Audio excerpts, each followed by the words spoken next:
Hello. Happy Monday. Happy. Happy something. It's a happy day. Always. How was everyone's weekend? How was it going? What did you do on the weekend, Laura? I did a couple of very productive things. I reorganized my entire closet, which is a feat in my world. I have a lot of clothes. I have a lot of shoes. I have a lot of purses. I got rid of like 4 garbage bags of like clothing to donate. Wow. And that like feeling is so freeing. So that was my big win. And then I went on walks because it was sunny and it was like cold, but it was sunny. Yes. And that was amazing. Yes. I did not organize my closet, although your closet organization gave me inspo. And I ordered a lot of closet organizer things from Amazon. That's amazing. That's as far as I got, and they'll likely sit in my closet. Yep. For 6 months. I was just going to say, so you ordered some closet organizers to go sit in your closet. Got 100%. it. Noted. Good call. The ordering of the organizers felt cathartic enough. Yep, that killed the pain. Yeah, noted. Killed the pain. And then we also played in the forest for an extended period of time. Yes. Which is always so soul soothing. Yes. So we hope that you all had a wonderful weekend.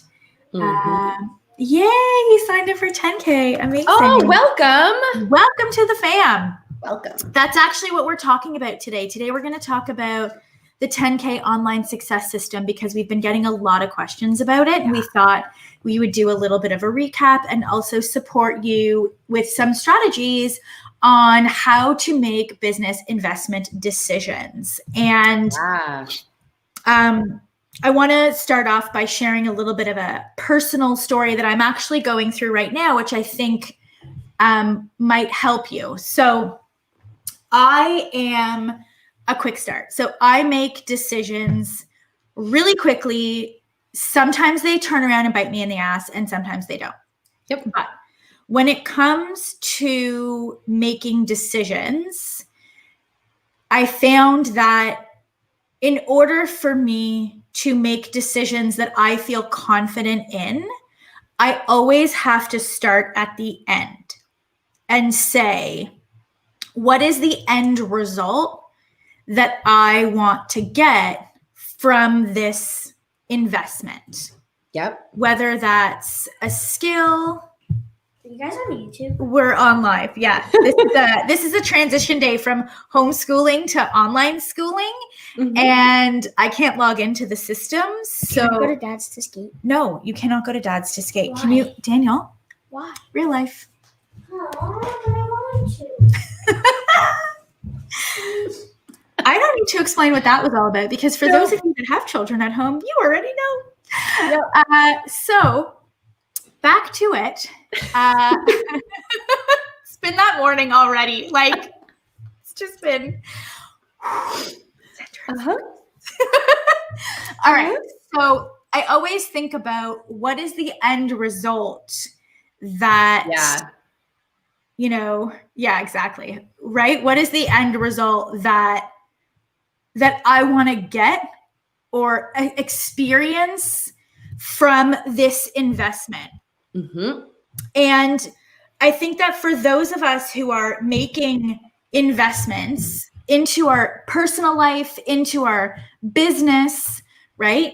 Yep. That we don't ask this question because we're so in the pain, right? We're so in the, I'm stressed, I'm overwhelmed, I don't know what to do, that we don't stop and go, okay, what is the end result that I am looking to achieve, experience? Yep. Where am I now? And what are the, mile markers that I think I would need to have or learn or acquire in order to get this end result? And so when you are thinking about investing in your business, and even personally, I'm going through this right now with like trying to find sort of a financial strategist that I trust, Because as we know, with people who sell financial services, just like people who sell business coaching. Yes. Oh my gosh. Right? Yep. There's this element of like, do I trust you? Do you really have my best interests at heart? Or are you just looking at me with dollar signs? Yeah. And like seeing that like I could make you, having my business can make you a lot of money. Yeah. Right. And so and I like right now, it's like, I'm in this stage where I know what I want. Like I've sat down and I know, but I've been talking to certain people where, certain different advisors or strategists or whatever, they are quick to provide strategy without really doing their due diligence for me. Yes. Oh my gosh. Right. And then they lay on the pressure tactics. Again, some of you might have experienced this when you get on, discovery calls with other business coaches or whatever. Yep.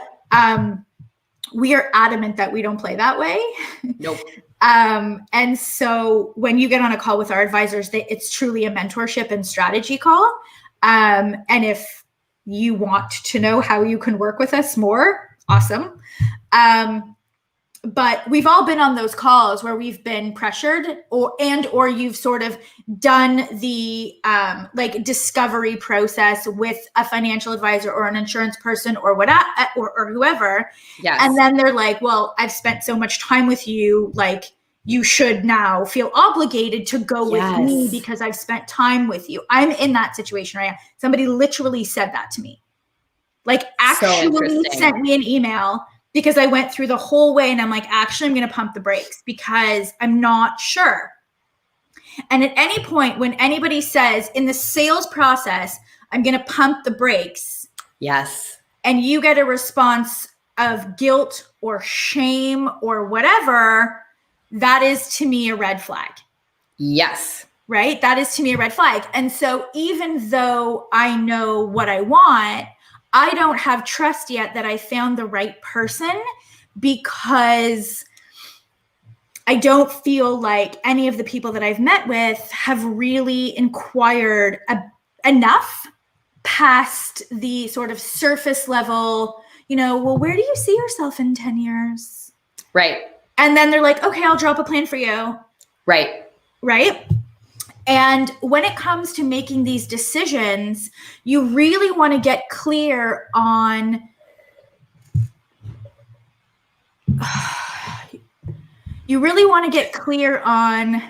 whether or not this person has done what you want to do, that they have the experience in it, that they're actively living these strategies, and that they can help you get to where you want to be without feeling that level of, pressure, because objections come from a lack of feeling safe and trust. Yes, they do. Yeah.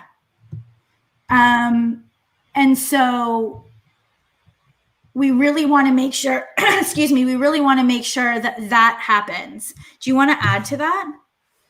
No, I think you made a lot of good points there. And I think that just in talking about this conversation in general, and my 2 cents on, when you are deciding whether or not to make an investment in your business, I think has evolved over time. And I think one of the things that we see so often, which actually hurts my soul, is the expectation that's out there that it is normal to be able to start a business with zero startup capital, zero investment, zero anything, and expect to see success. And I think what we see over and over is that, clients who come in have struggled for, 2, 3, 5 years, thinking that something was wrong with them and that, they were doing a bad job and that they were just not good at this and not cut out for this and XYZW, when nobody had set the expectation to them that, if they wanted a business that was going to generate, you know, 50,000 a year, 70,000 a year, 100,000 a year, 200,000 a year, 500,000 a year, you know, this expectation was set that they should be able to do that with no initial input. Yes. And like energetically, that's not true, right? Like energetically, we know that what you get out of something is equal to the energy put in.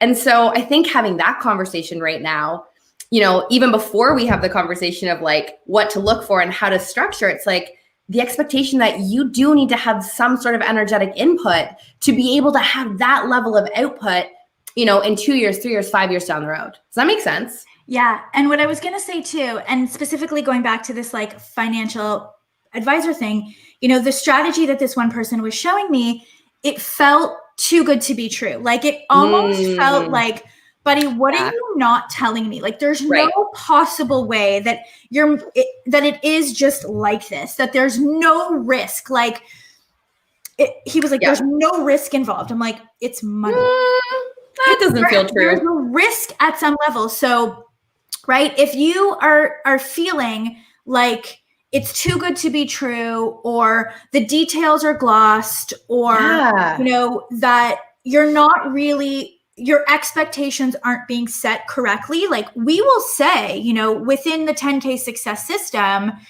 you know, that we can't guarantee you any results whatsoever. Like we can't guarantee. What we can guarantee is what we can guarantee, because it's what we can control. Yes. Right? But I can't promise you that you're going to make any money. Yeah. Or get any clients, because I can't control what you do or don't do once you get inside. You could enroll and then literally never do a thing. Yeah. Or you could do everything right. Yep. And make $10,000. Yep. So, right? We can't say that. So I think when it comes to making investments, and maybe we'll do a sort of brief overview of the 10K online success system and jump into it tomorrow a little bit more. But when it comes to that, I think part of the problem is that we as practitioners and coaches don't think outside of the hat of being a clinician. Yes. And think about, okay, you know, in 3 years' time, in 5 years' time, in 10 years' time, what do you want the business to be? And you probably don't know, and that's okay. Yep. Right? So if we scale it back and we say, okay, where do you want to be in a year from now? In 1 year from now, sit quietly, envision what would you like to have happen in 1 year from now?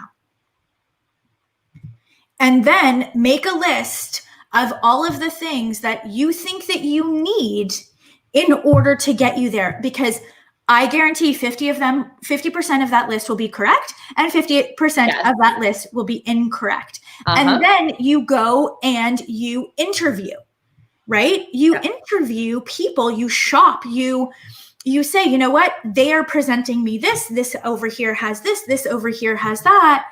And you identify the best business development training, business, you know, coaches, mentors who you feel have the lifestyle, the business model, the supports if you are someone that needs accountability and more like whatever it is that you need. Yeah. This is like, we are here to be in service to you. And you might be someone who isn't a good fit for the 10K online success system, or you might be a good fit. But when you're thinking about any level of investment, it's not, don't think immediate, acute, kill my pain. Yes. Oh my gosh. Yes. Yep. Do you want to add to that? The only thing I would add is don't make an investment based on price alone. Like that's the other mistake we see. And when you make a decision based on price alone and say, okay, well, this investment is this and this investment is this, and right now I only feel comfortable investing this, but you didn't actually factor in all of the hidden things that were not included in the investment that you then need to go ahead and source and do yourself, or that the investment you're making, even though the number fits your feelings of tolerance better, but the actual outcome isn't the business you want. Yes. And we see that a lot. So I think, more important than anything is like, what is the outcome? What am I walking away with? What does that look like for me in 1 year, 3 year, 5 year? And then if I weigh that against the investment, does it make sense? Yes. Right? Does it make sense? It needs to make sense. Otherwise, you are literally, donating money to somebody's vacation fund. Yes. Like for real.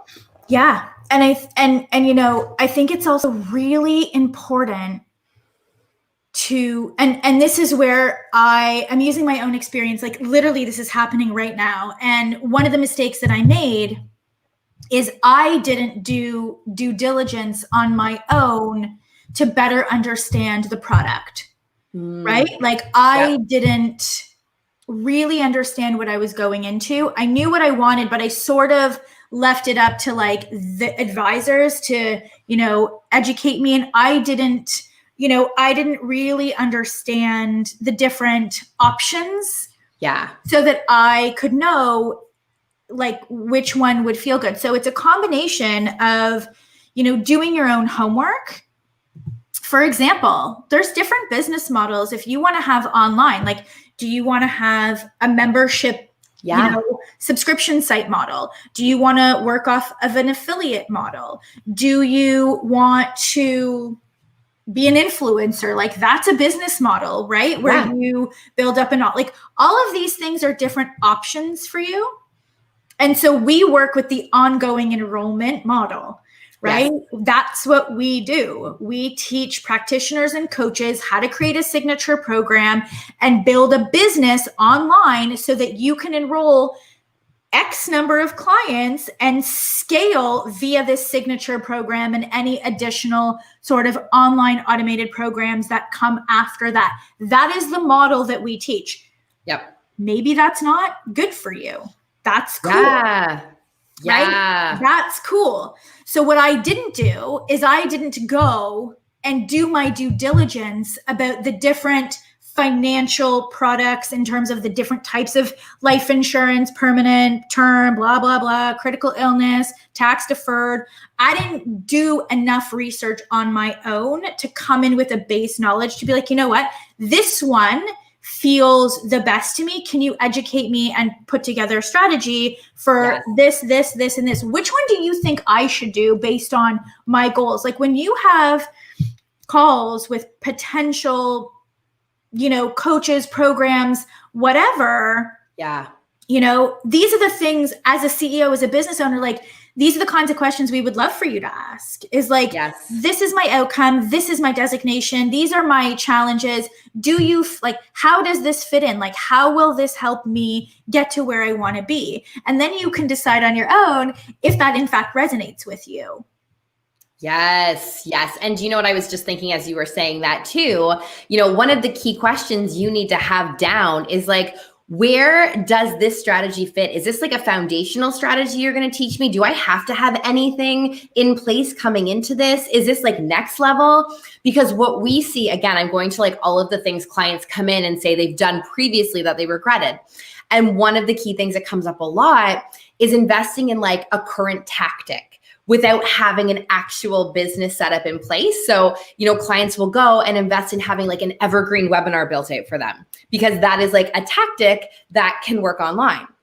But they don't actually have any of the pieces in place set up to actually make sure that it converts, right? Exactly. And so they spend a lot of money and it's not a bad investment if you had the pieces in place, but they don't have what they need and they don't have the due diligence or the know-how to ask the questions. And so they assume that this tactic is going to, be good for them right now when it's like a year 5 strategy. Exactly. So for example, when you see an ad for this amazing webinar product, right? And somebody's like, yes, you need a webinar, or you need to do a low barrier offer, or you need to do this one-off strategy. Yes. and you're like, yes, that's the answer to my prayers. Yes. I just have a webinar. But Yes. like, you don't have any of the foundational pieces in place. Yes. And then you start to do the webinar and you realize, oh, like I don't have a program to offer. It's not ready. Yeah. Or because the pain is I need to make money. Yes. The pain is I need to make money, and someone sells you a make money solution, like just have a webinar. Yes. Right? Or just run a workshop. Yes. Right? And these one-off strategies work after you have the entire foundation created. Yes. And most practitioners and coaches do not have the foundational business model to grow from. Yes. In an intact, ready to execute way. And we know this because we see thousands of practitioners and coaches who come in. Yeah. And they're like, I need clients. And we're like, can we walk it back 100 steps? Yes. Right? We need to walk it back. And so with that, I would just say, when you're thinking you're in pain, first of all, really identify what the pain is. Is it that you need to make money immediately? Is it that you don't know what you're doing and you're tired of trying? Is it that you've been trying and you're embarrassed? Like, what is your actual struggle pain point right now? Yep. And do you have enough information to make a confident decision about the type of business you actually want to have? Because that's the choice of like, well, am I going to have, a restaurant? Am I going to have a food truck? Am I going to do a drive-through only? Am I going to do like 5-star sit down? Like, these decisions are important. Yeah. And those decisions need to happen. And then you need to say, okay, well, now that I have sort of a base idea of what the business models are, I feel like this would be my ideal based on what I want. And then you can go and find the coaches, the mentors, the programs that can get you to where you want to be, sort of with these values and these ideals in place. Yep. And that is how you should make investment decisions. I'm going to take this because I feel like it's the help desk. Excellent. Have a wonderful day, everybody. Bye, guys. Hold on. Hello?